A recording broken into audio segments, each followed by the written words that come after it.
네, 오늘은 세례식이 있고 또 성찬식이 있습니다. 세례가 또 28명입니다. 입교와 또 유아 세례까지 해서 28명 많습니다. 그래서 시간이 없어요. 그래서 오늘 설교를 좀 짧게 해야 되겠습니다.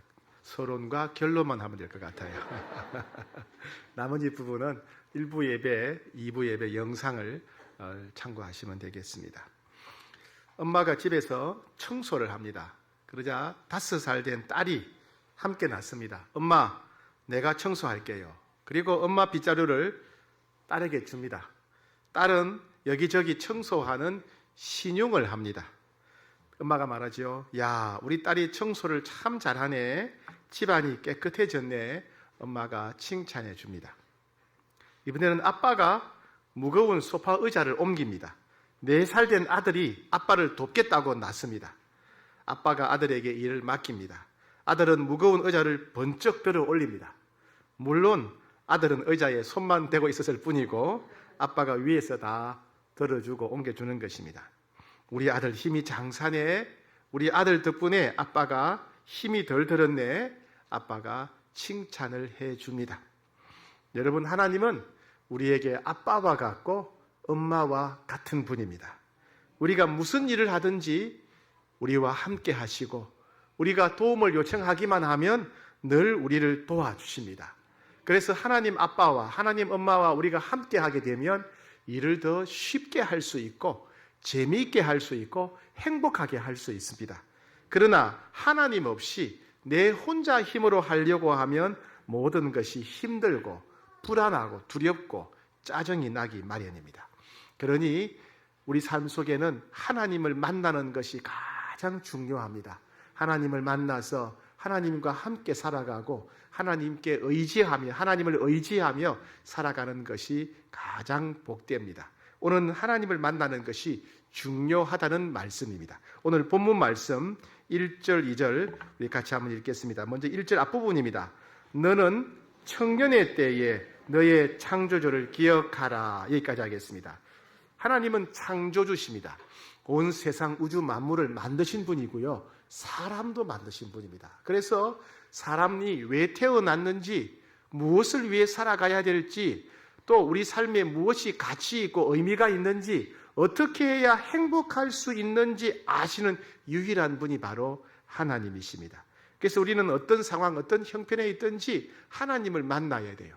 그래야 우리가 왜 사는지, 또 의미 있게 가치 있게 살 수 있는 비결이 무엇인지 행복하게 사는 길을 알 수 있기 때문입니다.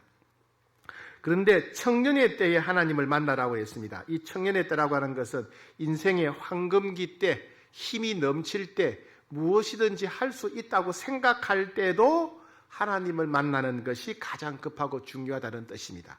더 나아가서 청년의 때란 단순히 20대, 30대 젊은 때를 말하는 것이 아니라 내가 내 마음먹은 대로 말하고 내 마음먹은 대로 내가 행동할 수 있을 때, 즉 건강할 때 하나님 만나야 된다는 겁니다. 왜냐하면 우리 인생은 좀 시간이 지나면 여러분 다 여기 어린아이도 있지만 언젠가는 다 내가 하고 싶은 말을 못할 때가 올 거예요.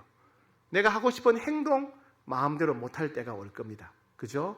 그리고 정신도 혼미해질 때가 올 겁니다. 지지난주에 우리 교회에서 가장 연세가 많으신 최대식 권사님 신방을 다녀와서 연세가 100세입니다. 올해 100세고요. 요양원에 한 5년 정도 계셨는데 처음에는 굉장히 건강하셨어요. 항상 예배 앞자리에 앉으셔가지고 큰 소리로 찬송하고 기도하면 두 손 들고 주야 하면서 기도하는 그런 분이셨어요. 정말 식사도 너무 건강하게 맛있게 잘 드시던 분인데 이제 다 기력을 잃어버리셨어요. 그러니까 가족들 얘기를 들으니까 아들, 딸들도 못 알아보신다는 거예요. 또 말도 못 하시고. 갔더니 말은 잘 못 하시는데 어떻게 저는 알아보세요. 그러니까 눈물을 흘리시고 설교를 했더니 잘 들리지 않는 소리로 아멘, 아멘 하시는 겁니다. 이렇게 우리가 다 이렇게 말을 잘 못하고 행동도 마음대로 못하고 생각도 정신도 혼미해질 때가 오겠구나. 그런 때가 오기 전에 하나님 만나야 되겠구나. 왜? 그때가 되면 하나님 만나고 싶어도 못 만나요. 왜요? 정신이 혼미하니까. 내 마음대로 행동할 수가 없으니까 그렇습니다. 곧 곤고한 날이 이르기 전에 나는 아무 낙이 없다고 할 해들이 가깝기 전에 해와 빛과 달과 별들이 어둡기 전에 비 뒤에 구름이 다시 일어나기 전에 그리하라. 하나님 만나라는 겁니다. 곤고한 날이 이르기 전에 뭡니까? 몸이 병약해져서 힘 빠지기 전에 하나님 만나야 된다. 나는 아무 낙이 없다고 할 해들이 가깝기 전에 하나님 만나야 된다. 인생의 황혼기가 되면 먹는 재미도 없어지고 보는 재미도 없어지고 다 재미가 없어진다는 거예요. 식욕도 성욕도 다 사라져 버립니다. 그런 때가 오기 전에 하나님 만나야 된다. 해와 빛과 달과 별들이 어둡기 전에 하나님 만나야 된다. 해와 달과 별들이 어두울 때가 언제입니까? 하늘이 어두워지는 게 아니라 눈이 어두워지는 거예요.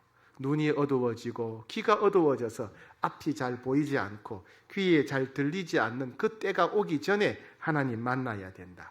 비 뒤에 구름이 일어나기 전에 하나님 만나라 그랬습니다. 비 뒤에 구름이 일어나는 뭘까요?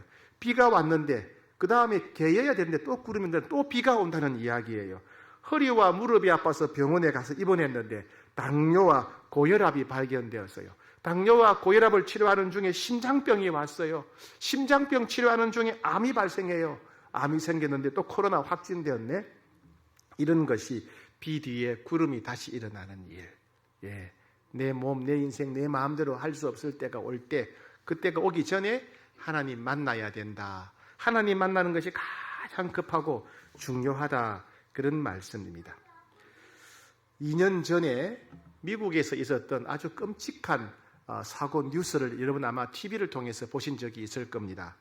미국의 어떤 고슬이라고 여인이 있는 이 여인이 그만 남자친구한테 바람이 난 거예요. 바람이 나가지고 세 아이들을 버려두고 남자친구와 차를 타고 가버린 겁니다. 그때 큰 아이들 첫째, 둘째는 엄마가 우리를 버리고 가는구나 이해를 하고 받아들이는데 셋째는 이해가 안 되는 거예요. 셋째가 6살인데 허친슨이라고 이해가 안 되는 거예요. 그래서 엄마와 남자친구 가는 그 차 문 손잡이를 잡고 나를 데려가려고 매달린 거예요. 근데 이 엄마가 그냥 남자친구와 함께 차를 그냥 달려버린 거예요. 그 애가 떨어져서 그만 죽었대요. 죽었어요. 이사야 49장 15절에 여인이 어찌 그 젖먹는 자식을 잊겠으며 자기 태에서 난 아들을 긍휼히 여기지 않겠느냐. 그들은 혹시 잊을지라도 나는 너를 잊지 아니할 것이라. 어떻게 여인이 자기가 낳은 아이를 그렇게 버릴 수 있습니까? 그죠? 그러나 버린다 하더라도 하나님은 절대로 우리를 버리지 않으신답니다. 우리가 하나님을 한번 만나게 되면, 우리가 한번 하나님을 만나게 되면 하나님은 우리를 자녀로 삼으시고 영원토록 우리와 함께 하시고 절대로 우리를 버리거나 떠나지 않으신답니다. 그러니 하나님을 만나야지요. 하나님이 엄마와 아빠처럼 우리에게 좋은 분이라면 그 하나님을 꼭 만나야 되지 않겠습니까? 너희는 여호와를 만날 만한 때에 찾으라. 가까이 계실 때에 그를 부르라 그랬습니다. 여호와를 만날 만한 때가 언제입니까? 바로 지금입니다. 지금. 내가 걸을 수 있을 때, 내가 말할 수 있을 때, 내가 생각할 수 있을 때 지금 하나님 만나야 됩니다. 지금이 하나님 만나야 될 때고 지금이 하나님 이름 부르짖을 때입니다. 에레미야 29장 13절 너희가 온 마음으로 나를 구하면 나를 찾을 것이요 나를 만나리라. 참 다행인 것은 하나님 눈에 보이지 않고 크신 분이지만은 누구든지 전심으로 하나님을 찾기만 하면 하나님 만나 주십니다. 저도 하나님 만나고 싶습니다. 갈망하는 사람 누구든지 하나님 만나 주십니다. 부르짖기만 하면 만나 주시고 사모하기만 하면 만나 주십니다. 그래서 우리 일생에서 가장 급하고 중요한 일은 하나님 만나는 겁니다. 그리고 하나님 만나는 사람은 하나님이 너무너무 좋은 분, 엄마 아빠보다 더 좋은 분이기 때문에 하나님께 더 가까이 나아가기를 사모해야 됩니다.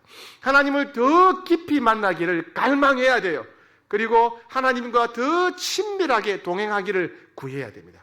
여러분 친구도 서먹서먹한 친구가 있고 친밀한 친구가 있지 않습니까? 하나님도 우리와 서먹서먹한 관계가 아니라 친밀한 분이 되셔야 돼요. 그죠? 우리는 하나님 만나기를 사모하고 갈망해야 되고 하나님 만난 사람은 하나님을 더 깊이 만나기를, 하나님을 더 가까이 경험하기를, 하나님과 친밀하게 동행하기를 사모하셔야 됩니다. 그런 여러분 되시기를 축복합니다.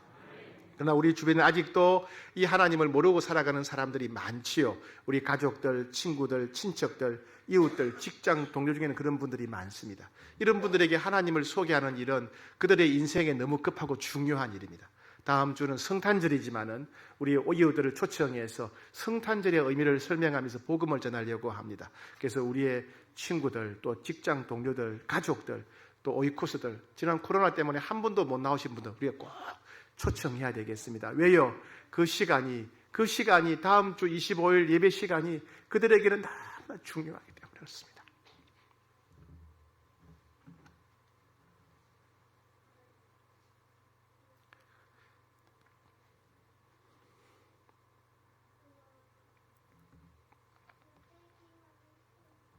우리들에게 하나님이 중요하듯이 그분들에게는 하나님 만나는 다음 주 25일이 너무 중요합니다.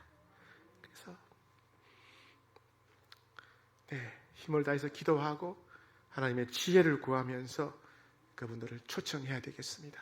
그분들도 하나님 만나서 남은 생에는 하나님과 함께 살아가는 인생, 우리 엄마 아빠보다 더 좋으신 하나님과 더불어 살아가는 그런 인생이 되도록 다음 주에 온 성도들이 힘을 기울이는 그런 날 되기를